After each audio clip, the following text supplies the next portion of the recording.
Hey guys, Shalana here. Welcome to the Bin Zone. On today's video, we're talking about the latest Netflix original movie, They Cloned Tyrone. And this movie... Hey, this shit fucked up. They out here cloning this. What the fuck going on in this bitch? Where do I even begin to talk about this movie? Because this movie is deep. It explores the deep roots of institutionalized racism in America, and it dives deep into conspiracy theories as well as different messaging that's layered throughout the movie, different subliminals. I've seen this movie 4 times now, and every time you watch it, you start to pick up something new, such as the number 44 that's repeated throughout the movie. And of course, the number 44 representing former President Barack Obama. So all those subliminals are in this movie. So without further ado, let's just dive into the breakdown of this movie because it's a lot to get into. The movie begins, and in the very first scene of the movie, we're introduced to the entire plot, theme, and every agenda this movie is trying to show us with the corner store. The corner store is a staple in every hood. There's one on almost every block, and every MLK Boulevard has one in America. And that's because the corner store itself is institutionalized racism at its finest. Think about it. Cheap liquor, high fructose corn syrup products, cigarillos, lotto tickets, and cheap sex pills. All things to keep the black man down. Except the pills. Because those pills, they keep you up. Trust me. But with that being said, the opening shot establishes all the themes of the movie, and now we're about to meet our main character, Fontaine, who we're introduced to via Junebug. The character of Junebug also represents young black youth, especially male black youth, and he looks up to Fontaine as an older brother or older figure who's guiding him. Fontaine's his OG. So essentially Fontaine is his role model, and Fontaine's the one having him snitch and introducing him to that life so early. So you can see how Junebug represents black youth, untapped potential, and Fontaine can either guide him towards a positive way or a negative way because he is his role model. The movie already has Fontaine set up as a drug dealer to continue the cycle going. Junebug lets Fontaine know about his ops encroaching on his territory, and therefore Fontaine decides to take matters in his own hands and literally runs down his ops. This nigga is hood nigga extraordinaire. I mean, lifting weights, collecting drug money, running down on ops in broad daylight. Fontaine don't give a fuck. Using kids as snitches, like, he is hood nigga extraordinaire, the most toxic kind that you have. But of course, it's by design. But after that, we follow the rest of Fontaine's day, and it's pretty bleak. He goes home, his mother's unavailable, he only has a sandwich to eat. His boy comes over, he's missing money because a pimp tried to rob him. And now he doesn't even have a proper dinner. Now he has to collect money. And then we're introduced to our other 2 main characters, Slick Charles and Yo-Yo. 2 of the funniest characters in this movie. Jamie Foxx killed that role. But the real star of this movie is Teyonah Parris as Yo-Yo. Yo-Yo steals every scene she's in, and her character plays one of the most vital, if not the most vital role, especially her being a black woman and being the guiding force between the 2 male protagonists. Even though she's a hoe, even though they dismiss her in the beginning, it's because of her ingenuity, her smarts, and her limitless potential, as we saw when we saw in her room, medals, accolades. It's a strong black woman that also pushed Fontaine to get out of his funk and actually try to take down this conspiracy. So Teyonah Parris absolutely is the star of this movie.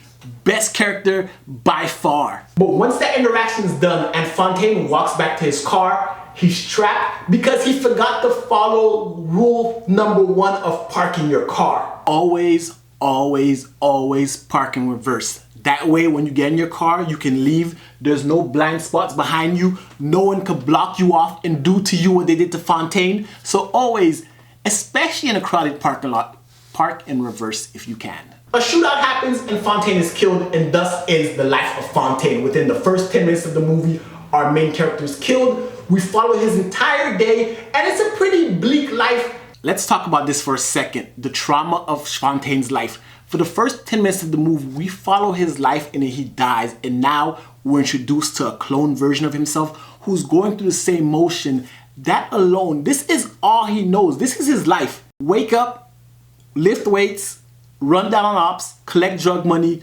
rinse, lather, repeat till he dies. Of course, he's a clone, so he's not gonna die, but in our communities in real life, these are the realities of some people, and it's sad that it was made that way. Their potential has been stifled to a repetitive machine doing the same patterns over and over and over again. That is a terrible reality to live in. And bam, Fontaine wakes up. It's like Groundhog Day. He relives the same day again, and then he realizes he's got to collect his money from Slick Charles. He goes back there to collect his money again, and Slick Charles looks like he's seen a ghost because the night before, Fontaine was killed, and now he's back. It's a new Fontaine. Fontaine doesn't believe him. They go and they find Yo-Yo. All their interactions are hilarious throughout the movie, but now they're trying to solve the mystery of what happened to Fontaine. They saw him die, and here he is, alive and well. So now we have a pimp, a drug dealer, and a hoe on murder mystery, Nancy Drew style, and I'm in it. I'm bought in, I'm subscribed to the movie, I'm locked in because this shit is hilarious. It's a pimp, a drug dealer, and a hoe going on a whole Nancy Drew mystery to uncover the secret cloning plot of the US government to unite the world by making us all, like, the whole story itself is ludicrous, outrageous, outlandish, funny as fuck, but it kind of had to be because this movie is so deep and so impactful, and if you look at the layers and the true meaning, it's so horrible, heavy, and just, you couldn't watch that movie without feeling some raw visceral reaction. So as opposed to being a totally negative visceral reaction, one that's daunting, sad, and this version of the movie, this light-hearted, haha, over-the-top, zany comedy they put in there, you had to do it so it made the message more palatable. It made the movie 10 times better, but it also made the messaging translate better to us because we got to laugh through it. And it was not laughing at the absurdity of it, but the fact that it's actually a reality that we face. Because as they dig deeper into the mystery, they stumble on a secret lab where they see Fontaine's body, and the mystery starts to devolve. Fontaine has a crisis of identity, and then boom, the people are gone. It's like it never happened. So the crew decides to dig even deeper. Charles does not want to continue investigating. I mean, put aside the fact that he's a pimp, he actually has a crisis of consciousness, a crisis of identity, because this is all he knows. His reality has been shattered. He never went to the players' ball. His whole life was a lie, a sham. So I can understand not trying to dive deeper into it because if you were plugged into the Matrix, would you want to get unplugged or would you want to stay? That's a debate for another video, but let me know in the comment section below. As the movie goes on and we start uncovering the mystery more, we find out that a bunch of things have been in place in the community to keep them docile. The fried chicken joints, keep them laughing, shucking and jiving.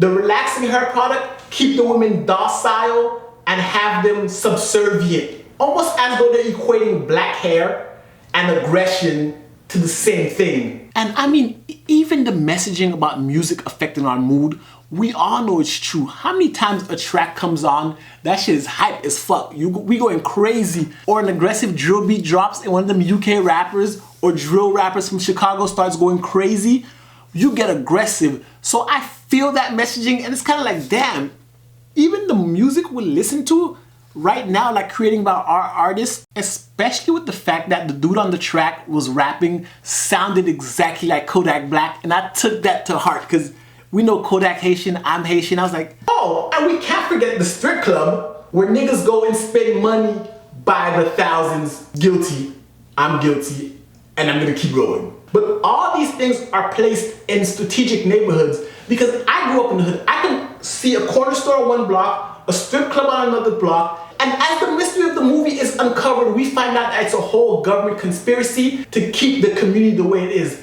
And that dates back to some deeper conspiracies. It's not just about keeping the community contained and docile. It's about control. I mean, it's controlled experimentation. It reminds me of the Tuskegee experiment and different case studies throughout history where African Americans were taken and studied upon and used as research subjects against their will, tricked into it as controlled test subjects, and that's a real reality that we suffer through, and we're potentially still going through it even though we don't have hard evidence.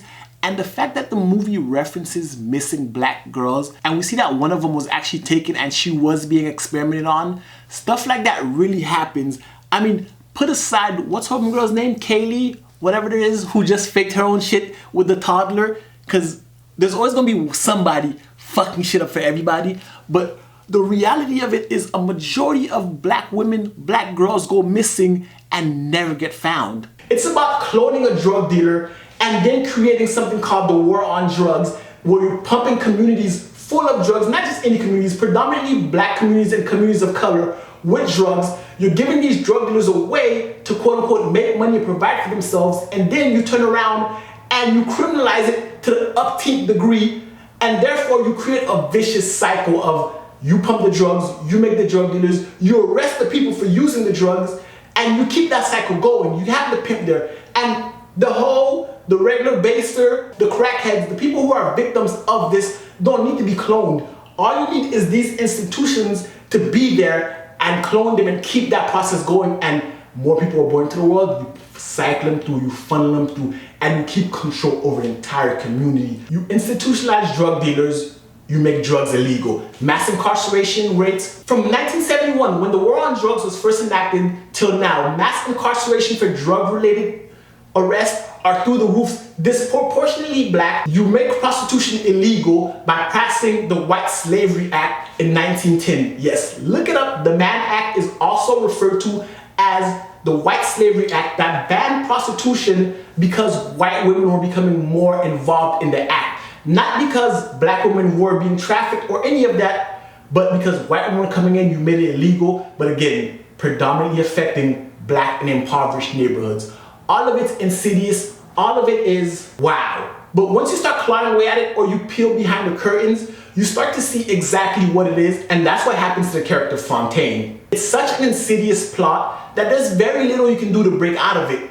And that happens to our main character Fontaine. When we're introduced to the first straight up white guy in the movie, he's in charge, he's controlling them, he's remote accessing Slick Charles and Fontaine, showing who's in control, showing that ultimately they have no free will, they can just die and be replaced because they're just pawns in a system that's perfectly okay with moving on and replacing this drug dealer with another, this pimp with another, this deacon with another. So once Fontaine realizes this, he loses hope and stops trying to figure out what's going on because it's overwhelming.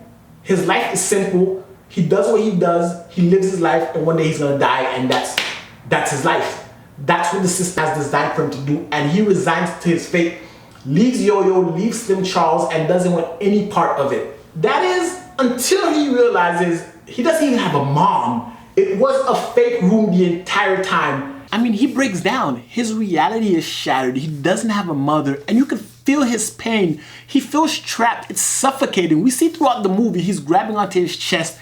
Like, all of his entire world is being crumbled. He has no agency. He has nothing going for him. And the only thing he had, the last vestige of love, was his mother, and she never exists. Of course he's breaking down. I felt the pain.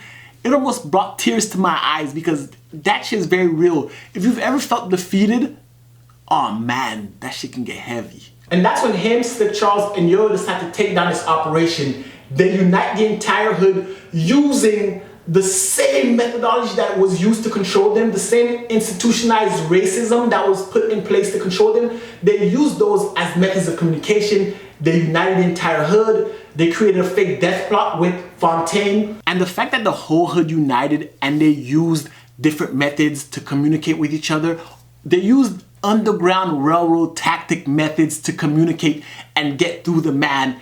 And it was a brilliant move because that is how they communicated in the Underground Railroad.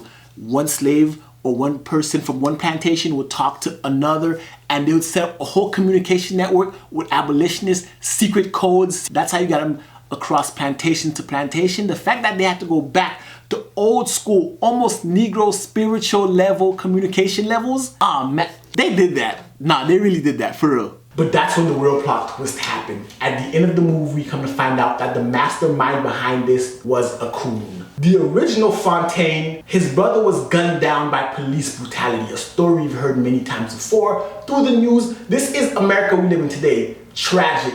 But his solution to that was, instead of fighting the system, instead of going against the system, assimilation. And that brings up a whole other topic of segregation and assimilation. Which way is right? But his theory is extreme. Instead of just assimilating to society, he wants to assimilate race. He wants to interbreed, create a whole lot of Michael Porter Juniors in the world, and essentially wipe out the black race by making us interbreed with whites and other races, and thus creating his perfect equal world where everyone is white and we're all equal, and therefore there is no senseless violence and there is no prejudice of our genomes are gone. And the funny part is, dude starts off with white guys in afro. Like, this nigga has no idea what the fuck he's doing because his plan makes no sense whatsoever. For a scientist who can create clones, he's awfully stupid because prejudice is not on the basis of race alone. It's something innate to humans. Classism will never go away. Humans have been enslaving their own kind forever, so there's no black people. Guess what? They're gonna enslave the poor and disenfranchised. So his entire plan was stupid. It was stupid. Sinister, but stupid. But again, alluding to real world things, because in the world we live in now, a lot of rich black athletes are marrying white women, having mixed kids. Those mixed kids are marrying white women and having white children, and wow, it's happening right before our very eyes. They Cloned Tyrone is a very interesting movie, and that it takes a comedic approach at attacking great racial societal problems, but putting it in a digestible way where anyone can understand it. But thankfully, we got hood nigga extraordinaire Fontaine to take care of business, and after he sabotages the plant and frees all the clones, the movie pretty much ends with him, Slick Charles, and Yo-Yo going to Memphis, breaking out of their neighborhood, because most people live and die within 5 miles of the place they were born, and that is a super high percentage in the world, not just America. So the fact that they're going to Memphis is showing that they're breaking the cycle. And then I'm thinking the movie's ending, and boom, we see John Boyega's character again, and he's continuing, and this is the character Tyrone. The entire movie's called They Cloned Tyrone. We never saw Tyrone until this very moment. He sits back, he watches, and we're reminded that that town was just one town. This is a multinational, this is a multi-layered, multi-state, national problem. And this is happening around the entire United States, and they've only solved the one problem because institutionalized racism is ingrained in our society. And this movie ends on the notion of the battle's won, but it's never over. That's my thoughts on They Cloned Tyrone. I'd love to hear your thoughts in the comment section below. If you like the video, give it a thumbs up, hit the subscribe button, and until next time, binge on.